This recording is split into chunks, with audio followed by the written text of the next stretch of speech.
Hello and welcome to the Go to Martech podcast. I'm b.reeder, a principal consultant here at Strativ Group. And today I'm joined by Mike Head, the ex-CRO and now new ex-CRO of Impact and new CRO of Partnerstack. Great to have you on the pod today, Mike. How are you doing? I'm fantastic, and thanks for having me, Ben. Good. Awesome. Well, let's get straight into it, Mike. Good way to start off would be if you could just give us a quick intro into your background, career journey, and how you got where you are today. That'd be great. Yeah, sounds good. So, always very entrepreneurial. Started a fitness business, started a location-based deal app, learned a lot from a lot of those experiences, even had a little small exit, but really the majority of my career has been in technology startups. And I had the fortunate experience where I started as employee number 10 at impact.com. We were pre-revenue, really trying to figure out product market fit and all the amazing things that come with that. And fortunately, myself, along with many other amazing individuals, we were able to scale that into, a unicorn, $1.5 billion valuation, global company. And I was able to have 10 different promotions along the way. And as you mentioned, ended as CRO there. Yeah, amazing. I mean, what better place to start than that? So, I guess my first question is, when you first joined them, did you have any idea whatsoever of how successful that would go on to be? Was there any inkling at all? None whatsoever. And then probably even more importantly, and others have asked, like, how did I select it? Right? Like, I honestly just fell into it. I was in a small town in Santa Barbara and through networking was able to meet the founders, and the founders had been successful. And I just jumped right in. I had no idea the industry or the journey that we were about to go in. I was just really excited to be working with other entrepreneurs and, fortunate enough that we created something highly valuable. Amazing. Yeah, fantastic. So, I guess one of the things that's super unique about that journey, we've talked about this in the past, Mike, is you went from zero to, as you've just said, a $1.5 billion valuation and all the stages of growth that go alongside that. And a lot of people break that up into different areas of growth where they specialize rather than doing the whole thing. So what was that first stage like of sort of zero to one, one to ten? What's really important, I guess, in that really early scrappy stage of a company? Yeah, I could, if I was to distill it down into two words, I'd say creativity and agility. Like you have a thesis on what you think will work. And of course, I worked with amazing, smart founders who knew the industry and they had a specific thesis. And, they would tell you that thesis actually wasn't accurate, right? But there was amazing technology behind it. So, like many companies in that early stage, we were really trying so many different value props, different buying centers, different applications of that amazing foundation that they had built. And that's where the creativity and agility is so important. Like you have to be able to have a conversation with a potential customer, get that feedback, and then almost instantly be able to adapt and modify so that you can really figure out where you have that product market fit and where you have some scalability in what it is that you're going to be offering, selling, and servicing. Yeah, that makes sense. Makes sense. And what do you, on day one, like what can you think about where you're thinking, right, I need to build a strategy here to go from zero to 10. Where do you start? Like what's kind of week one, month one, and then how do you go from there? Yeah, sure. So, week.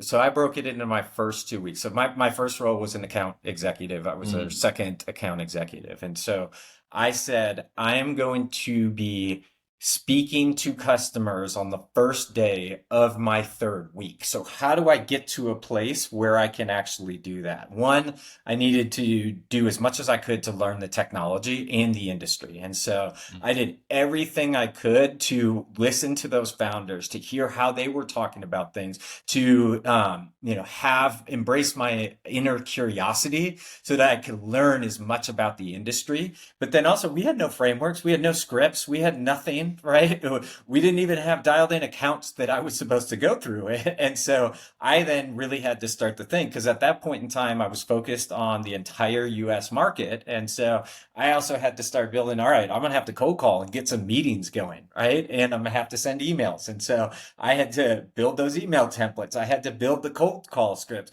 I walked around in the office that I was in, just like saying my cold call script over and over again so that I could be ready on the first day of that third week to really start going to market. And kind of a funny story, and I told many people at Impact this story. My first cold call that I made, the guy laughed at me, said that'll never work, and hung up. um, and I tell people that it was probably the best thing that could have happened at that point in time, because you get this like very negative reaction. And I was like, oh, that's not that bad. Okay, who's next? Right. Ironically, the guy was right, because we ended up pivoting and focusing on a different value prop. But yeah, that's a little bit about kind of how you get started. And then to the point on like resiliency, you need to be able to have that when you're doing this thing and trying to figure it out, because you are going to get so many no's. You get so many no's in sales, like to begin with, but then you compound that with a new company that no one knows about, like you get a tremendous amount of no's. You have to be resilient and then embrace that creativity and agility that I mentioned, where you can pivot and try a bunch of different things early on. Yeah, definitely. It's definitely a trial by fire, for sure. And so when you joined, was there a kind of a goal of, right, we want to go all the way and become a billion-dollar company, or was it more kind of, let's just see if it works, see where it takes us, and keep building from there? Yeah, I think there's always this belief that you're going to build something that's amazing. And I think that's a big part of why anyone sticks around and or joins companies at that stage. Like you really, I think you have to believe in the founders. And again, like all credit to the founders there. They're absolutely amazing individuals, highly talented and all that. And yeah, you got to have some belief that like that business can really grow. And we always did. And that really helped us through a lot of the like very challenging times. I mean, at the end of the day, like it really took us, 12, 14 years to get to where we are. Everyone talks about like the overnight success that actually took a decade, right? And like that belief in where you're going and who you're working with is incredibly important, to have that discipline to ride through the really tough periods that come with almost any of these journeys that the unicorns were on. Yeah, yeah, fantastic. And so, as you then scaled past that sort of, I feel like that 10 million ARR mark is a real landmark for a lot of startups, specifically in tech. I think 'cause a lot of businesses don't make it there. So once you've kind of gone past that point and realized you were really on that scale and growth journey, what sort of changed about the way you approached strategy and go to market there?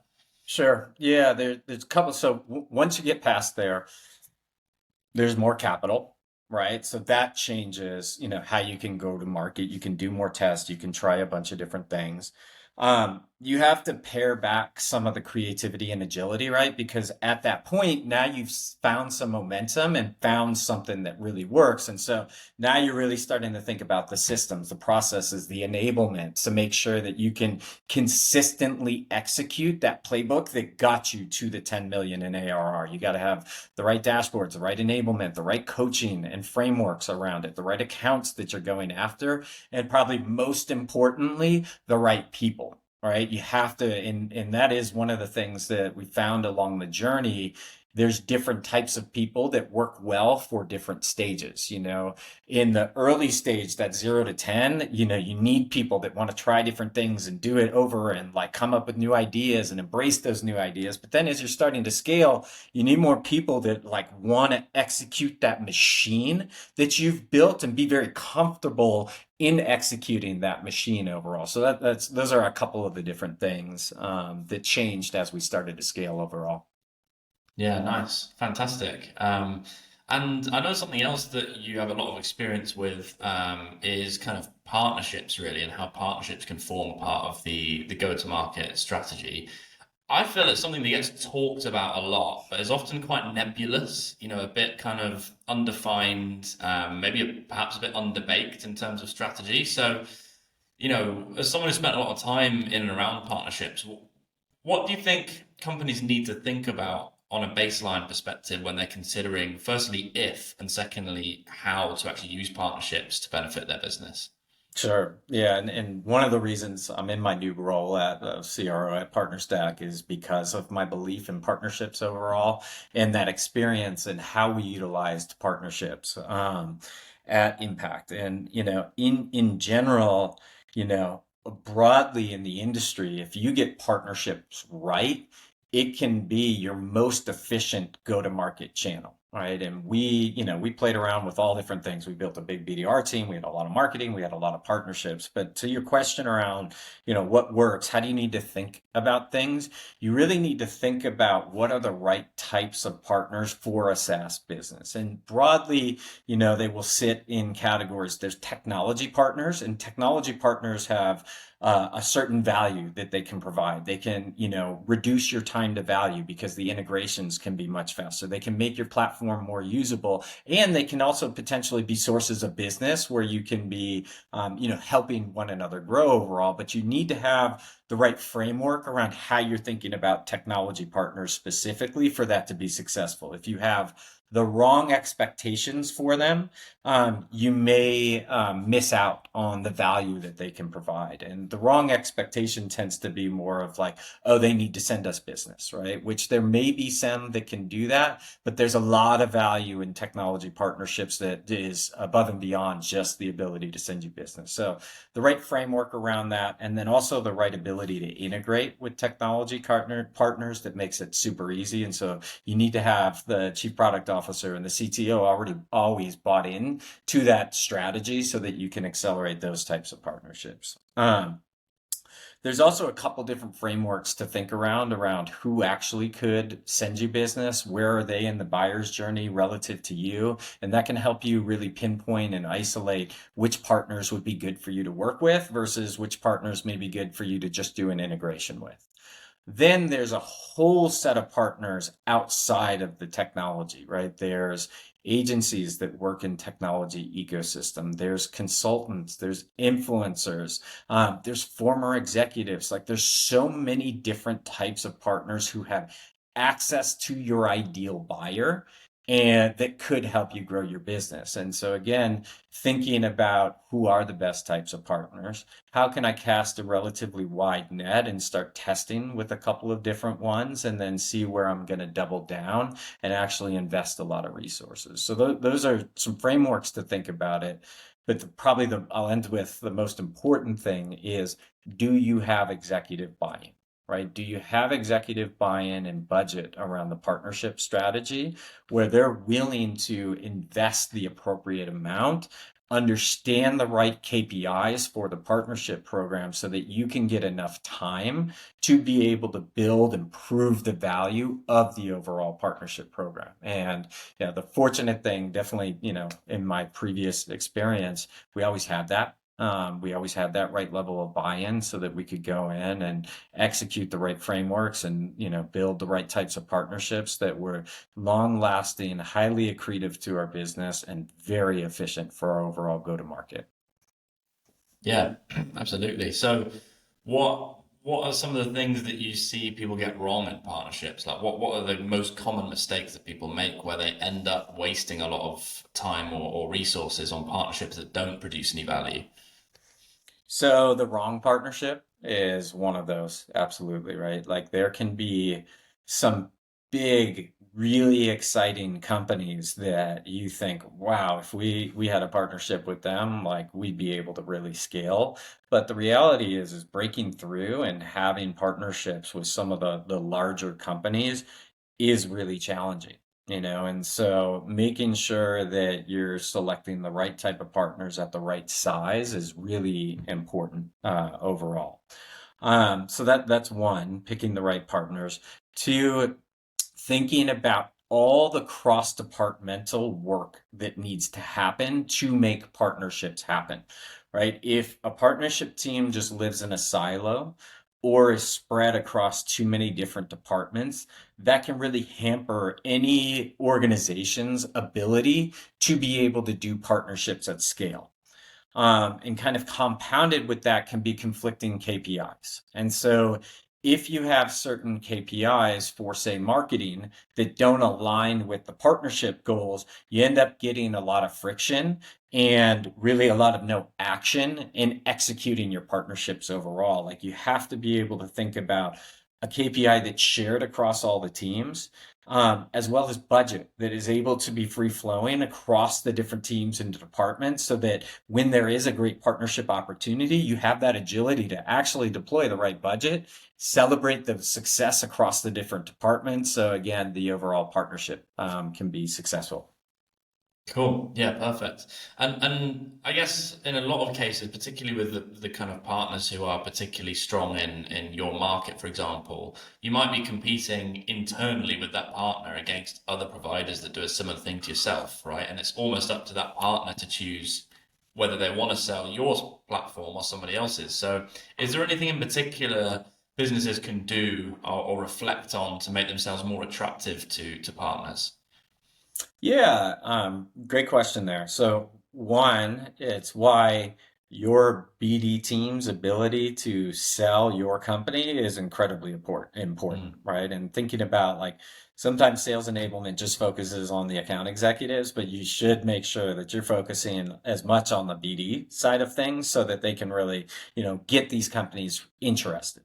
Um, there's also the where you get value, right? So a lot of times there can be some conflict in like, hey, we don't want to be the company that extends ourselves first. We want to get something first, and that strategy rarely works. So you really have to be willing to try and provide some value first to the potential partner organization to help pull them in to your overall ecosystem. If you can be someone that is always giving and helping these partners to some degree. You can't constantly give and never get anything in return. But if you can take that first step and really provide value and show what it can be like to be in your ecosystem and get value and help them grow their business first, usually that pays dividends and helps create very long lasting partnerships overall. And then finally, think about the right incentives, right? So at the end of the day, like some partnerships are great because you're just mutually, when you work together, both of your businesses grow and you recognize that. And so there's just this organic business development that you can do. But there's also on the flip side, there's incentives and programs pay compensation and things like that. And so really thinking through what type of incentive is right for each of the partners. That is also very critical to having a very scalable and successful partnership program. Yeah, fantastic. No, it's I think that's one that people don't think about enough actually, is like have we just are we incentivizing them to do it? You know, a lot of people think sometimes, well, we've got a great product that we know works really well, so that should be enough. Yeah, fantastic. So Yeah. moving on to Partnerstack more specifically, then you've joined fairly recently as their new CRO. I know there would have been other companies interested in your services and background as well. So, what was it about them specifically that kind of made you identify them as the place where you wanted to join? Yeah. So couple of different things. So one, for my career, I always felt like I wanted to do this journey twice. And I needed to find a company at the right size and stage in doing so, but really felt like wanted to leverage my experience and try and help another company do it faster and more efficiently based on all the learnings and experience there. So that's one more broadly, but obviously a lot of companies could have fit that mix overall. I also wanted something where I very authentically knew the buyer. So in my previous world, we sold mostly to B2C digital marketing teams, and I knew a lot about it, but that's not like my day in, day out of what I was doing. So the partner stack side of things, I like lived and breathed building partnerships in my entire time there. And so to have a company that their mission is to change the way the world sells software, which has been the last 14 years of my life, and do that through partnerships and have it be purpose built. I really felt like one, I understood the needs of the buyer overall incredibly well. And two, I could very authentically speak to the market, to the CEOs, to the CROs, to the CMOs, because I've been in their budgeting. I've been thinking about it. I've seen the organizational disconnect, and I was really excited to be at an organization where I understood the buyer inside and out, and it could be very authentic about my message to the market overall. Um, Three, the market. All right, so the market needed to be growing. And for me, the B2B partnership market, with all that's happening with the noise around AI and prospecting and inundated with emails, and how do you create like authentic, real connections to be able to help grow a business? Like, there is no slowing this market down. And so I'm really excited about the overall market growth and the opportunity. It's only going to continue to grow. And then finally, it's the humans, right? Like the reality, as I mentioned, the ups and downs that go with this journey and the amazing people that I was able to work with over there. I needed a similar thing. I needed really smart, hungry, humble people to work with. And I really felt like I found that within the entire Partnerstack team. Yeah, fantastic. It's a great point you make as well about AI and how that's really going to change go-to-market for basically every industry in the world, but particularly SaaS, where I think people are wise to technology, impacting sales approach and probably fall Yeah. fall into it a little less easily. So yeah, that Yeah, makes a and lot of sense. on that, the BDR. So I'm a big believer. Like, yeah, we had a massive BDR program. It created so much talent for the organization. We had some of my two first BDRs ended up like being amazing enterprise account executives, like incredible value that they added to the entire organization. We had people in support, success, like you name it. And so I don't think BDRs go away, but I think that it's completely changed how you think about a go-to-market with BDRs. And you have, technology changes that have happened where now like the spam filters have increased. You have the inability to now look at open rates and clicks because of more changes that Google is making around that. And so I think BDRs are always going to be a part of your go-to-market, but now BDRs combined with partnerships and working ecosystems together and all of that stuff. And so I think, yeah, to your point, it's fundamentally changing how you think about resource allocation across all the different traditional go-to-market channels. Yeah, yeah, cool. So I guess one difference between joining PartnerStack and joining Impact was with Impact, you were a founding A right at the start. With PartnerStack, it's circa 150, 200 people, something like that, been around for a few years. So they've got a GTM strategy in place that they've been executing on. And now your job is to come in, assess what they've got, see what's working, what isn't, and pivot from there, I guess. So what is your process towards approaching that? Yeah. Eliminate my bias. So you come from a world where you know a lot of things inside and out, and the company is different and the world is different compared to when you were creating or building strategies previously. And so that's one of my main goals is to try and take a step back, eliminate my own personal bias, and just start to learn as much as possible. And I think you learn through a couple of different ways. One, you learn through the data. And so making sure that I'm consuming and understanding as much data as possible so that I can see the leading, lagging indicators, really understand, what's working, what's not working, just from the data standpoint. Two, the stories are important, and you have to weight them a certain way, but like actually hearing from the team and hearing the stories and hearing things that they did previously that didn't work, hearing things that they think are working, and making sure that I'm learning from everyone within every layer of the organization, from success, from sales, from support, from the partnership side of things, everything, hear them out and make sure that I'm consuming as much information as possible. And then last, but probably most importantly, talk to customers. Understanding from the customer's point of view, right? How they're working with us, what they're liking, what they're not liking, what they'd ideally like to see, how they got engaged with us, all of those different things. I feel like the customers can be such an invaluable, source of information overall. And so taking all that information and then starting to select and pick different bets. And are there certain things that we're going to double down in? Are there certain things that we're going to pull away from? Are there certain tests that we're going to start to experiment and run so that we can figure out, okay, we're going to try these different strategies and see, where we can, move the needle in certain areas. Yeah, perfect. Another fantastic answer, Mike. You've packed a lot of insight into a fairly short time, so I really appreciate all of that. We're coming to the end of the time here, so the way we typically wrap up is we ask you a question from our previous guest and then get a question from you to ask our next guest, who will similarly be a GTM leader or founder in the MarTech space. So our previous guest wanted to know, what is one of the biggest challenges you faced in the first few years of your kind of career? Hmm.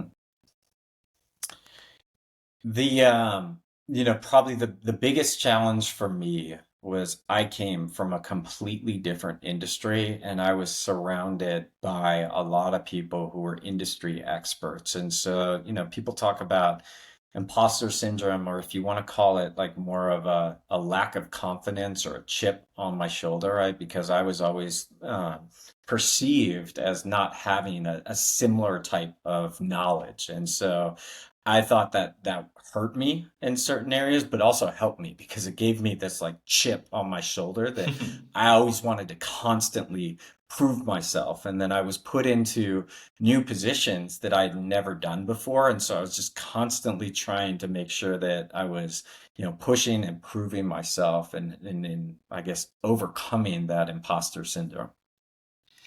Yeah, that would be very inspiring to a lot of people who've come from the same background. So yeah, that's amazing. So finally, then, what would you have us ask our next guest? What are you interested in learning from someone in a similar position to yourself? Yeah, so I'm going to stick with the partnerships team, and I'd love to hear from a go-to-market standpoint, what was their most successful partnership and why? Cool. Fantastic. Well, Mike, thanks so much for the time. Honestly, that was a great episode and so much insight over something that I think people really struggle with and will be thinking about a lot more in the months and years to come as well. So thanks so much for being on. Awesome. Thanks for having me. I appreciate it, Ben. Great. Well, to those of you who've tuned in at home, thanks so much for listening or watching, and watch this space for the next episode of Go to Martech.